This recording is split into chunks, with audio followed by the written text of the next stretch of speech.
biye taratai marsikalo kile kononton samba flani muga ani kele sekembali nyina mbalu o audi amunu ban fle sanga na ka wakati anga bololo kanala mali kona ya fukata se mali ko kanama ambe au befu aka wakati o chugala au tunsigli meka oka kuna foni mi makono niye o wati sele mali kuna foni.net ale jabaraninga ayo bismillah.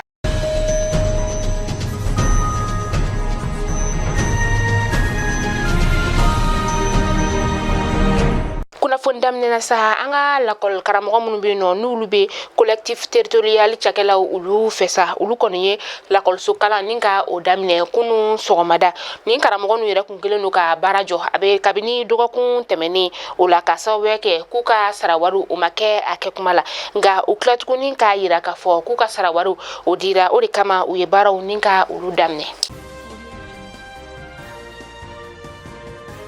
kuchalaka ufeno uka sigida mbeno ni obewele ko Medina Kura sa chokoroba do rebeno ale ko ni shuyira aka sokonona ola chokoroba nyeresa ashibe tijo sambina ni bonyongo ola kera marsikalo kile saba samba flani muga ani kele la kana tigila mo ka folasa ku konduna aka sokono ka sura e juru de bala ayre kana ninka iglo mamunu tumbe no sa ni ulu kumbe yoran ale konna la ulu ya yira ka fo ko ni chen yere saka ya fo de ko ale be saya fe ninka balo gele asugu do ulula akumbe barake de mamboro dila o de chena abulo ni ablala ni gele asugu ula anga la kana tiglamo ulu kon be ka sega segalu ninka ulu ke wala sa ka do kuma munu ni afuraka ulu chen tigiya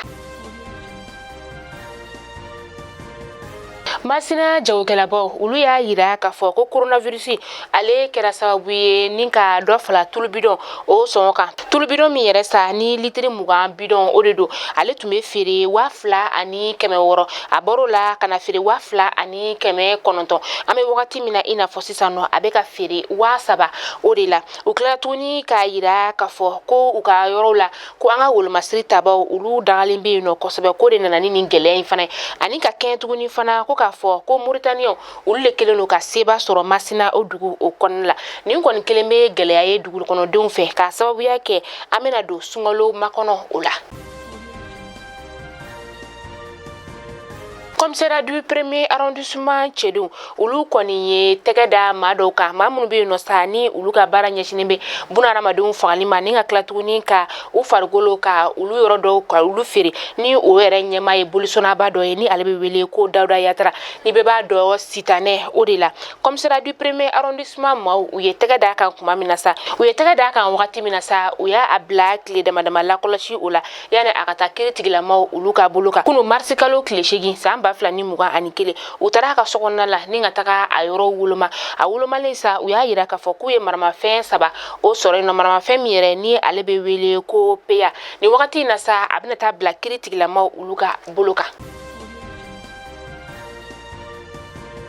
Colonel Assimi Goita ayirala ka fo ko ale be feka ikambo jamana nyama kala fili na tay ola dokun temeni na sani kuma ifara Isa Kaujim fe Isa Kaujim mire ni ale be sente o konnala ani wakati na ma ko be ka nyon nyinga yala Assimi Goita abena ke jamana nyama walma atena ke jamana nyama na bina seka anga jamana bo ni gelen konnala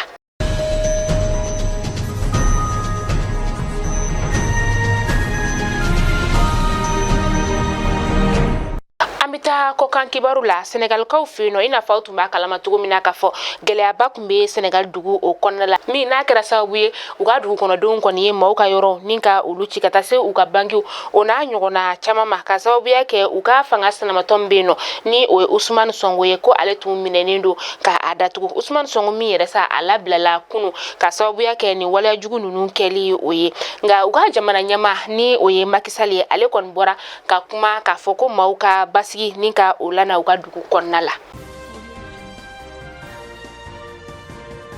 Côte d'Ivoire ame wakati mina ina fo sisano uga jamana de kon beka uga wasadin kala fili jabi uninka uluma kono wasadin kala fili mire na kera sibiri temeni marsi kalo kile woro samba flani muga ani kele alno asoro sa mado bino ni ulu kon beka fo kule jabi ninka udo soro